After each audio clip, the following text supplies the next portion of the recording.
नमस्कार दोस्तों, stock market की एक और न्यूज़ में आपका स्वागत है। यहाँ पे शेयर मार्केट से जुड़ी ही बड़ी खबर, सबसे बड़े इशू के बारे में जाने 25 पॉइंट्स के अंदर कि एलआईसी के आईपीओ में कैसे लगा सकते हैं पैसे, इसके नियम क्या है और इसमें कैसे पैसा लगा सकते हैं। क्योंकि दोस्तों आपको पता भी, अदानी जो विल्मर का जो आईपीओ आया था और कंपनी का जो लिस्टिंग प्राइस था लगभग 230 रुपये था, लेकिन जैसे लिस्ट हुआ वहाँ से दोस्तों वो 419 रुपये का हाई लगा चुका है। यानी कि लगभग दोगुना माल यहाँ पे कर चुका है। तो ज़बरदस्त रिटर्न अदानी विल्मर में दिए हैं। तो एलआईसी सबसे बड़ा आईपीओ 25,000 करोड़ का ये आईपीओ है।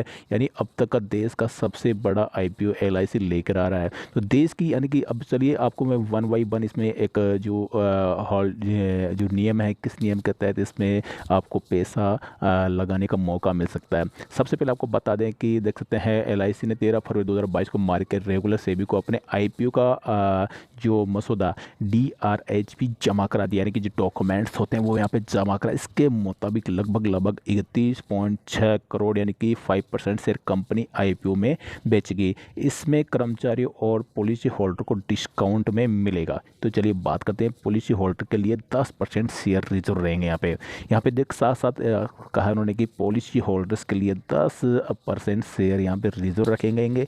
लेकिन कौन से पॉलिसी होल्डर्स को ये से मिलने वाले हैं आईपीओ के शेयर्स और कौन से को नहीं मिलने वाले हैं, जरा यहाँ पे जान लेते हैं।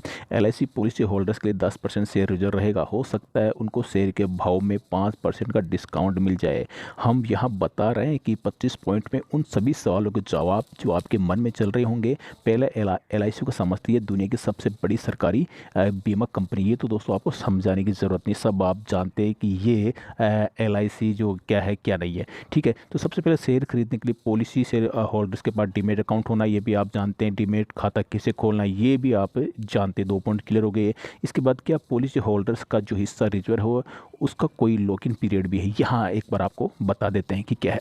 नहीं, रिटेल निवेशकों के लिए कभी कोई लॉक इन पीरियड नहीं होता। पॉलिसी होल्डर शेयर्स के लिस्ट होने के तुरंत बाद इसे बेच सकते हैं। यानी कि अगर वो आईपीओ में यहाँ भाग लेते तो वो तुरंत ही इसको बेच सकते हैं दूसरे दिन ही, जब शेयर लिस्ट होगा उसके बाद। चौथा पॉइंट दोस्तों यहाँ पे अपन देख लेते हैं, मेरी किसी और लाइफ इंश्योरेंस में पॉलिसी है क्या, मैं पॉलिसी होल्डर रिजर्वेशन हिस्से के तहत आईपीओ के लिए आवेदन कर सकता हूँ? नहीं, बिल्कुल नहीं कर सकते हैं, क्योंकि अगर एलआईसी की पॉलिसी होल्डर है तभी आप यहाँ पे कर सकते हैं। हाँ, आप हेयर लिस्टिंग के बाद आप यहाँ पे जरूर ले सकते हैं। 4 पॉइंट दोस्तों आपको क्लियर हो चुके हैं।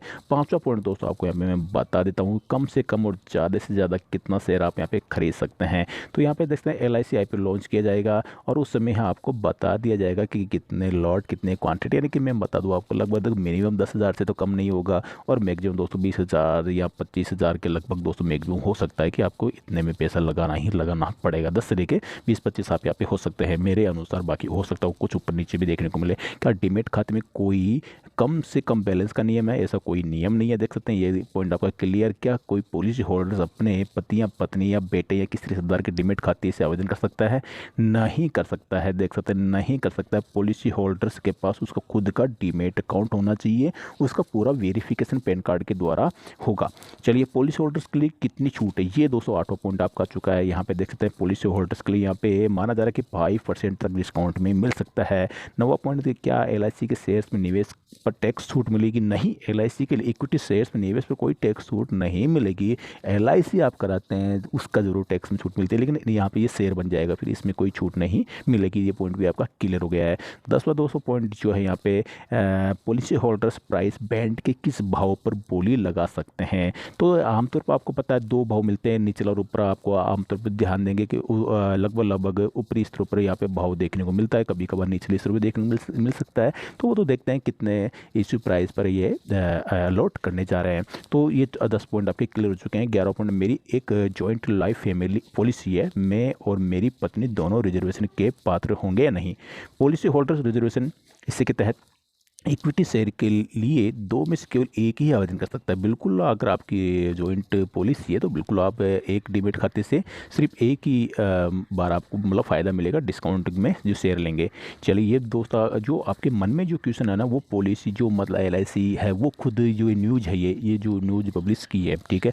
तो पहले ही जान रहे हैं अपने मन में क्या चल रहा है, तो वो खुद ही अब यानी कि आपके मन में ये चल रहा है, हो सकता है ऐसा हो सकता है, ऐसा हो सकता है, सारे क्वेश्चनों को ऑटोमेटिक वो यहाँ पे आंसर दे रहे हैं। मेरी बेटी अमेरिका में पढ़ रही है, क्या वह पॉलिसी होल्डर्स रिजर्वेशन हिस्से के तहत बोली लगाने के लिए पात्र होगी? क्योंकि उसकी भारत में पॉलिसी ऑफर में आवेदन करते समय उसे भारत में रहने की आवश्यक जरूरत है। यह भी ध्यान दे दिए, तो अगर कोई विदेश गया हुआ है बच्चे उसकी पॉलिसियाँ चल रही है, शेयर यहाँ पे चाहिए IPO में, तो उसको यहाँ पे उस समय प्रेजेंट टाइम में भारत में रहना जरूरी है। चलिए, एक और आपके लिए क्वेश्चन यहाँ पे तैयार हो चुका। मैं अपने नाबालिग बेटे के लिए एक पॉलिसी का प्रस्तावक हूँ, क्या मैं पॉलिसी होल्डर्स रिजर्वेशन हिस्से के तहत रिजर्वेशन के लिए पात्र हूँ? क्योंकि आप पॉलिसी के मालिक है और इसलिए पॉलिसी होल्डर्स होने के नाते आप पॉलिसी होल्डर्स रिजर्वेशन हिस्से के तहत रिजर्वेशन के लिए पात्र हैं, बिल्कुल पात्र हैं। चलिए, एक और दोस्तों यहाँ पे क्वेश्चन है मेरे पास। LIC की एक लैप्स पॉलिसी है, क्या मैं पॉलिसी होल्डर्स रिजर्वेशन के लिए शेयर खरीद सकता हूं? सभी पॉलिसी जो मैच्योरिटी सरेंडर और पॉलिसी होल्डर्स की मृत्यु होने से LIC के रिकॉर्ड से बाहर नहीं हुई है, वे सभी पॉलिसी होल्डर्स रिजर्वेशन से के तहत पात्र है। ये क्वेश्चन भी आपका क्लियर हो गया है। चलिए दोस्तों, एक और क्वेश्चन आपके लिए यहाँ पे, मैं अपने पैन को पॉलिसी से लिंक कैसे कर सकता हूँ? तो बिल्कुल यहाँ पे दोस्तों, ये वेबसाइट के जरिए जाके आप आसानी से यहाँ पे कर सकते हैं।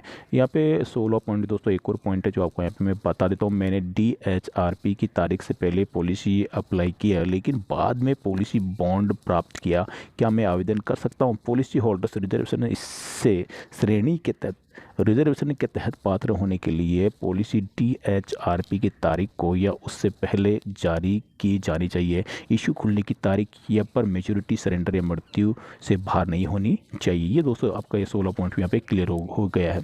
17 पॉइंट जो 17 पॉइंट है वो आपको यहाँ पे मैं बता देता हूँ कि 17 पॉइंट क्या है। यहाँ पे मेरे पास मेरे जीवन साथी के नाम से एक जॉइंट डिमेट खाता है, तो यहाँ पे आपको ये पॉइंट ऊपर क्लियर हो चुका है कि आपको सिर्फ एक ही आवेदन यहाँ पे मिलेगा, ठीक है। उसके अलावा यहाँ पे दोस्तों 18 पॉइंट मेरे पास प्रधानमंत्री वय वंदना योजना की पॉलिसी है, क्या मैं LIC का शेयर खरीद सकता हूँ? हाँ, ग्रुप पॉलिसी के अलावा अन्य सभी पॉलिसी होल्डर्स रिजर्वेशन में बोली लगाने के लिए योग्य यहाँ पे होंगे।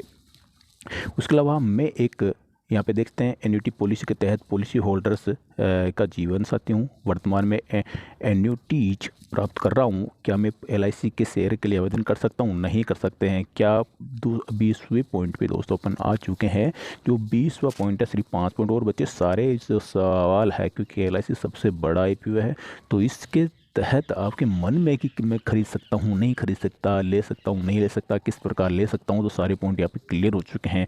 मैं LIC द्वारा जारी पॉलिसी के तहत नॉमिनी हूँ, क्या मैं अपने नाम के तहत इक्विटी शेयरों के लिए बोली लगाने के योग्य हूँ? नहीं, बिल्कुल पॉलिसी होल्डर्स यहाँ पे लगा सकता है, नॉमिनी नहीं पात्र होगा, यहाँ पे साफ साफ लिखा हुआ है। 22 पॉइंट्स दोस्तों यहाँ पे, क्या NRI पॉलिसी होल्डर्स या भारत से बाहर रहने वाले अन्य पॉलिसी होल्डर्स ऑफर में आवेदन कर सकते हैं? नहीं, केवल निवासी भारतीय ही आवेदन कर सकते हैं। बिल्कुल ये पॉइंट भी क्लियर आपका होता हुआ। लगभग अब आपके 22 हो गए। 23 पॉइंट से, क्या वरिष्ठ नागरिक किसी भी ऑफर में आवेदन नहीं कर सकते? हाँ, उम्र का प्रतिबंध नहीं है, आप 18 साल के ऊपर है तो आवेदन आप कर सकते हैं। अब 2 पॉइंट और आपके बच्चे हैं। क्या अलॉटमेंट प्रीमियम रकम या बीमा रकम या पॉलिसीज की संख्या पर आधारित होगा? प्रीमियम, बीमा या पॉलिसियों की संख्या पर ध्यान दिए बिना सभी पात्र पॉलिसी होल्डर्स को एक स्तर पर ही माना जाएगा।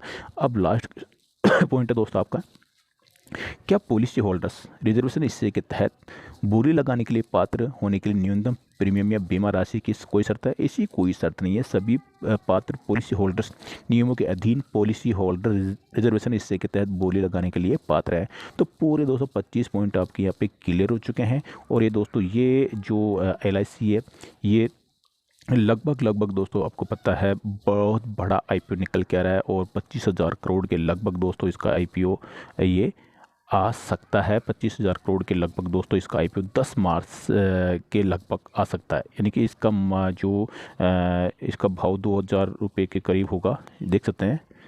तो यहाँ पे इसका जो भाव भी होगा आपको बता दें, इसकी प्राइस पेमेंट होगी 2,2200 के लगभग। इसका दोस्तों जो शेयर लिस्टिंग होगी इसके आसपास मानी जा रही है, और ये मार्च में के लगभग आएगा, 10 मार्च के लगभग, और 25,000 करोड़ के लगभग दोस्तों ये IPO आने वाला है।